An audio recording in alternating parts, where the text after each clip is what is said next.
Hello and welcome to another video from the English at Penrice YouTube channel. Today we're going to be having a look at how Macbeth, the character, is presented in Act 1, Scene 2 of the play. So we're going to be exploring some key quotes and references to tell us how this character is presented at the very start of the play. Of course that changes significantly as the play progresses, but we're just going to focus on this scene for today. If you haven't done so already, do read over or listen to an adaptation of the scene before you have a look at the following slide. Pause the video if you need to now to do that. Just make sure you've got a good understanding of an overview of the scene before you begin. If you're in the CGP copy of the play, you're going to be looking at Act 1, Scene 2, so that's on page 7, 8 and 9 of the book.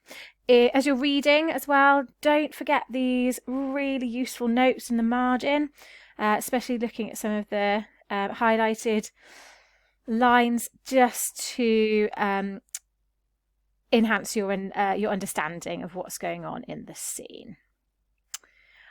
Okay, once you've read through the scene, we've listened to the scene, we're going to explore how Macbeth is presented in it. We don't actually meet Macbeth in this scene, but we're told a lot about him. Okay, first of all, on line 16, we're told that the captain describes him as brave Macbeth. So it's a really succinct way of telling us about Macbeth's heroism. That adjective conveys his courage and his fearlessness in battle. Now, of course, in this scene, we have a description of a battle between the Scottish army and the Norwegians. And of course, brave Macbeth is fighting on behalf of his king. He's loyal to his king and his country. And so as an audience, we're really respecting him at this point in the play. He's also described on line 19 as Valor's minion. Now, Valor is another word, a synonym for bravery, for courage. And so Shakespeare's personifying courage there, as if bravery is a person, is a leader, or a king even, and Macbeth is his minion. So he is a loyal follower. That's what minion means, of bravery. So ultimately, the audience understands that Macbeth himself respects and prides himself on the attributes of bravery. Okay, the next key reference that we've got, the next key quote that we've got, is a really graphic image used by the captain, explaining to Duncan how Macbeth killed loyally MacDonald, who was a traitor and who turned against King Duncan during this battle. And we're told that in retaliation for this, to continue to defend his king and country, Macbeth unseamed him from the nave to the chops. So we've got a really graphic image there of Macbeth plunging the sword into MacDonald's belly button and ripping him up to his throat almost. So that's really graphic, gruesome verb to unseam someone, almost tearing him apart as he fought and he stabbed him with the sword. Now, this really graphic image shows not only that Macbeth is ruthless when faced with a traitor, so how passionately he fights for his king and his country and how loyal he is as a result, but it also does allude to his violent tendencies. This is a really graphic, gruesome and violent way of killing someone. And it does show that he can have rather violent attributes as well, which we know from the rest of the play turns into sort of a bloodlust. Then we have this reference to Bellona on line 54. So this is Ross now. So the captain has stopped talking, and this is Ross. He's telling Duncan again that Macbeth is almost like Bellona's bridegroom, so somebody who, obviously a male who is marrying somebody else. Now, Bellona is the Roman goddess of war. So what we have here is what we call a classical allusion, a reference to the classics. Now, being the goddess of war, obviously suggests that she is the ultimate warrior, the epitome of heroism and fearlessness. And Macbeth is so heroic that he is fit to be her husband.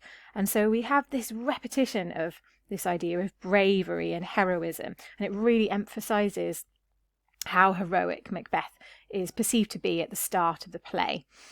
Now, these constant references throughout this scene, this motif of bravery and of valour, is really important, because by the end of the play, when Macbeth has descended into madness and guilt and bloodlust, we as an audience appreciate just how significant, how drastic that change was from the start of the play to towards the end of the play there.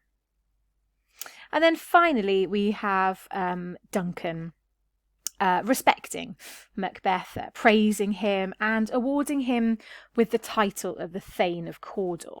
Now, we know that at the start of the play, Macbeth is the Thane of Glamis. So he's been awarded land and riches by the king already. He's been honoured by the king, and he's earned the title the Thane of Glamis. But obviously, the Thane of Cawdor is a step up from this. It's more significant in terms of a title, and perhaps more land would be awarded to him as a result, as a prize almost for his loyalty. The Thane of Cawdor is about to be executed because he is another traitor that's turned against King Duncan in this battle. MacDonald, of course, is one of the traitors, but Macbeth has killed him already. The Thane of Cawdor is another traitor that turned against Duncan. But Duncan is going to have the Thane of Cawdor executed, and he will lose his title, what he hath lost. That's a reference to the Thane of Cawdor losing his title. And then he says that noble Macbeth hath won. So noble Macbeth will win this title. He will earn the title of the Thane of Cawdor. So not only does that show how well respected he is by King Duncan, it also uses that adjective noble, which really suggests how honourable and how respectable Macbeth is. We need to delve a little bit deeper into this quote, though, because obviously this is really ironic, because we know that Macbeth eventually decides to commit regicide, to kill King Duncan. And so that respect, that honour, is completely wiped away. It also, unsettlingly for the audience, in a rather sinister way, echoes the witches' earlier lines, when the battle's lost and won. So we've got that idea of contradictory language, that contrast, juxtaposition between losing and winning. And that idea that Duncan is reflecting, is mirroring those words, that contrast used by the witches earlier, suggests that maybe they have the ability to predict the future already. Maybe they somehow are in control of the situation already. And so even though Macbeth is presented as very brave and heroic and courageous and honourable, we do also have that allusion to his connection to the witches, and that more unsettling, dark, sinister suggestion that he perhaps will be caught up in their meddling and their treachery.